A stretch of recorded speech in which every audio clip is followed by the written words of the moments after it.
5 തലമുറകളായി നിങ്ങൾക്കൊപ്പം PRS hospital. സംസ്ഥാനത്ത് വീണ്ടും IAS പോരും. എന്തൊരു കഷ്ടമാണ് നമ്മുടെ IAS കാരെന്നൊക്കെ പറഞ്ഞാൽ, അല്ലെങ്കിൽ IPS കാരെന്നൊക്കെ പറഞ്ഞാൽ ഇന്ത്യയിലെ ഒരു ഗ്ലാമർ പോസ്റ്റാണ്. നമ്മുടെ പണ്ടൊരു രാഷ്ട്രീയ നേതാവ് പറഞ്ഞതുപോലെ ഏറ്റവും ഫ്രണ്ടിലിരുന്ന് നന്നായി പഠിക്കുന്ന കുട്ടികൾ ഡോക്ടർ, എഞ്ചിനീയർമാരായിട്ട് പോകും. തൊട്ട് പിറകിലിരുന്ന് പഠിക്കുന്നവർ സിവിൽ സർവീസിലേക്ക് പോകും.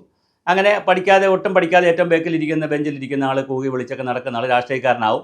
അവസാനം രാഷ്ട്രീയ നേതാവിൻ്റെ കീഴിൽ അങ്ങനെ കൂകി വിളിച്ച് വിദ്യാഭ്യാസം കുറഞ്ഞ രാഷ്ട്രീയ നേതാവിൻ്റെ അടിമയായിട്ട് IAS കാരും ബാക്കിയുള്ളവരും ജോലി ചെയ്യുമെന്നൊക്കെ പറയാറുണ്ട്. പക്ഷേ ഇന്ത്യയിലെ ഏറ്റവും നല്ല ഗ്ലാമറുള്ള ഒരു സർവീസാണ് IAS IPS. അവർ സെലിബ്രിറ്റികളാണ്. പലപ്പോഴും കളക്ടറാവുന്നു, പിന്നെ സാധാരണ നല്ല പ്രായത്തിൽ കയറിയാൽ ചീഫ് സെക്രട്ടറി വരെയാകാം, പിന്നെ KM ചന്ദ്രശേഖരൻ സാറിനെ പോലെ ക്യാബിനറ്റ് സെക്രട്ടറി വരെയാകാം, KN നായരെ പോലെ വളരെ ഉയർന്ന പോസ്റ്റിൽ, രാജ്യത്തെ ഏറ്റവും വലിയ പോസ്റ്റിലേക്ക് എത്താം.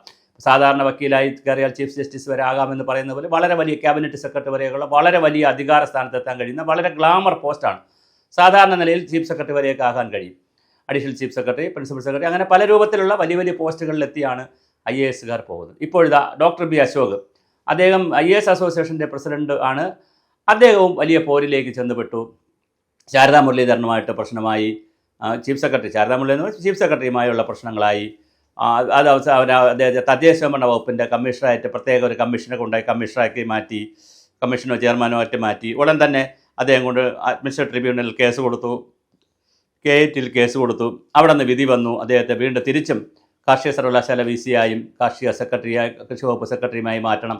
അദ്ദേഹത്തിന് മറ്റേ പോസ്റ്റ് കളഞ്ഞു. അപ്പോൾ ഗവൺമെൻറ് തന്നെ ഈ ഉയർന്ന തലങ്ങളിൽ ഇരിക്കുന്നവർ തമ്മിൽ, പിന്നെ പ്രശാന്ത് ജയത്തിലൊക്കെ പോരി ഇതുവരെ കെട്ടടങ്ങിയിട്ടില്ല. ഇപ്പോൾ ജയത്തിലൊക്കെ പ്രശാന്തുമായിട്ടുള്ള തല്ലിൽ നമ്മൾ എങ്ങനെയാണ് സംഭവിക്കുക എന്നറിയില്ല. അതുപോലെ തന്നെ മറ്റൊരു IAS കാരൻ ഹിന്ദുത്വ ഗ്രൂപ്പൊക്കെ ഉണ്ടാക്കി, അങ്ങനെ ചില കാര്യങ്ങളുണ്ടാക്കി. ശരിക്കും പറഞ്ഞാൽ നമ്മൾ മനസ്സിലാക്കേണ്ട ഒരു പ്രധാനപ്പെട്ട കാര്യം, ഈ സിവിൽ സർവീസുകാരെ പോസ്റ്റ് ചെയ്യുമ്പോൾ ഏറ്റവും മിടുക്കരായിട്ടുള്ള ആളുകളാണ് പോസ്റ്റ് ചെയ്ത് വരുന്നത്.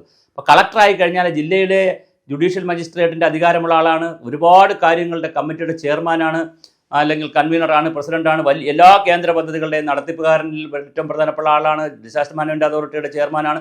വലിയ പദവിയാണ് ജില്ലാ കളക്ടർക്കുള്ളത്. അപ്പോൾ കളക്ടർ എന്ന് പറയുന്ന ഒരു ജില്ലയുടെ വലിയ ആളാണ്. അത് വലിയ കാറും കോട്ടും സൂട്ടും ഹായ് ഹൂ ബഹളം ഉണ്ടാക്കി സ്റ്റാഫിനെയൊക്കെ വരട്ടി ഫയലിൽ എന്തെങ്കിലും കുത്തിക്കുറിച്ച് പോകാനുള്ളതല്ല.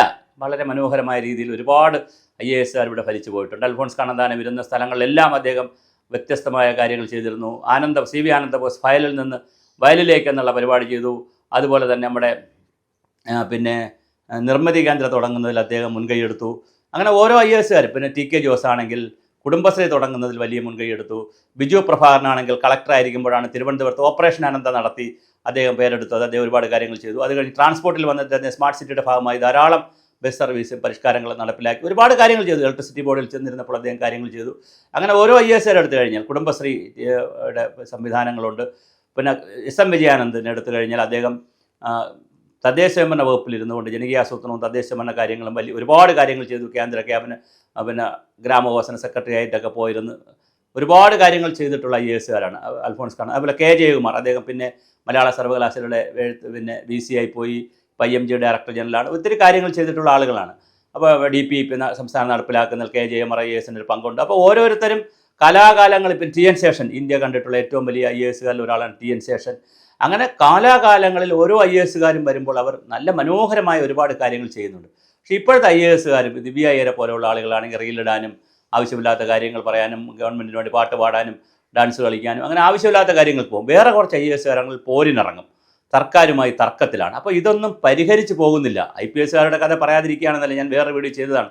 DGP റാങ്കിലുള്ളവർ ആരാണ് DGP ആവുന്നുള്ള തർക്കവും വഴക്കും ഒക്കെ, അടിയും കേസും ജാതിയും മതവും ഒക്കെ അതിനകത്ത് കിടന്ന് കറങ്ങുന്നുണ്ട്. പക്ഷേ IAS കാരെ സംബന്ധിച്ചിടത്തോളം ഇത് IAS കാരെ കുറിച്ച് ചെയ്യുന്ന വീഡിയോ ആയതുകൊണ്ടാണ് ഞാൻ ഇങ്ങനെ പറഞ്ഞത്. IAS കാരെ സംബന്ധിച്ചിടത്തോളം അവർ വളരെ മോശമായിട്ടുള്ള ഒരു നിലപാടിലേക്കാണ് പോകുന്നത്. ഇതെല്ലാം ബാധിക്കുന്നത് ഭരണത്തെയല്ലേ.